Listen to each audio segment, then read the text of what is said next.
또 일본 얘기를 해보면 지금 엔저 현상이 계속 지속되고 있습니다. 얼마 전에 900원대가 또 깨졌죠. 800원대까지 지금 갔는데 그래서 우리나라 관광객들이 굉장히 일본을 많이 찾고 있더라고요. 상반기 그 통계를 보니까 300만 명이 넘었습니다. 우리나라에서 일본을 간 사람들이. 그런데 반대로 일본에서 우리나라를 찾은 분들은 지금 100만 명이 채 안 되고 있거든요. 그래서 좀 우려가 커지는 것 같습니다. 네, 이게 뭐 단순히 일본이 지금 어떻게 보면 엔저 플러스 일본이 최근에 물가 상승률이 되게 낮았기 때문에 상대적으로 굉장히 가격 경쟁력이 우리나라 관광객들이 여행 가기 가격 경쟁력이 있는 것으로 보이는데요.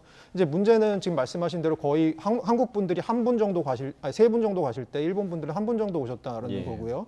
지금 일본에 올해 입국한 외국 관광객 중에 30%가 한국인이라고 합니다. 그리고 또 하나 비교해 볼 점은 저희가 코로나 있기가 전에 2019년 상반기 기준으로 봤을 때 한국 관광객들이 일본에 가는 거 한 80% 정도 회복이 됐는데요. 일본 관광객들이 한국 방문하는 거 지금 한 50% 정도밖에 회복이 안 된 상황입니다. 예. 이것들이 사실은 저희 관광 수지를 통해서 경상 수지를 조금 더 악화시킬 가능성이 있고요. 그것이 아마 이제 국가 경제 전체적으로 좀 부담이 될 수 있는 부분이 있을 수 있을 것 같은데 이 부분들에 대해서는 사실은 저희가 조금 대비를 하는 것도 사실 어려운 게 일본은행 같은 경우는 지금 완화 정책을 약간씩은 철회하는 분위기로 가고 있습니다만 이게 생각보다 좀 길어질 가능성이 있거든요. 그래서 엔저가 생각보다 조금 길어질 가능성, 제가 말씀드릴 길어질 가능성은 올해를 넘겨서 내년까지 갈 수 있는 가능성이 충분히 있기 때문에 기조적인 조금 흐름이 있지 않나. 그러니까 그런 측면에서 우리에게 좀 불리하게 지금 작용하는 측면이 있지 않나 보고 있습니다. 예. 그러니까 이런 엔저 현상이 산업 쪽에서도 영향을 받을 수밖에 없는 게 뭐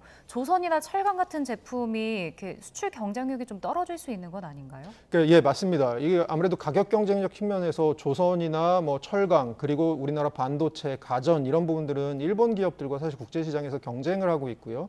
이게 아무래도 엔화가 싸다 보면 일본 제품들의 가격 경쟁이 좀 올라갈 수 있는 가능성이 있습니다. 네. 이런 부분들에 대해서 제가 방금 전에 말씀드린 기업들 그런 직군의 기업들이 좀 문제가 될 수 있는데 또 한편으로 생각해 보면 2010년대 초반을 피크로 그 이후로 이제 한국과 일본의 전반적인 수출 경합도는 좀 떨어지고 있는 추세이긴 하거든요. 이런 측면에서는 또 일부 특정 산업에 좀 어려운 부분도 있을 수 있지만 경제 전반적으로는 약간 일본과 지금 경쟁을 하는 부분은 좀 줄어들고 있는 부분도 있어서 이런 부분들에 대해서는 향후 어떤 쪽에 힘이 더 강하게 작용할지에 대해서 좀 무역이나 정책이나 이런 전반적인 업계에서 지속적으로 모니터링할 필요가 있을 것 같습니다. 네.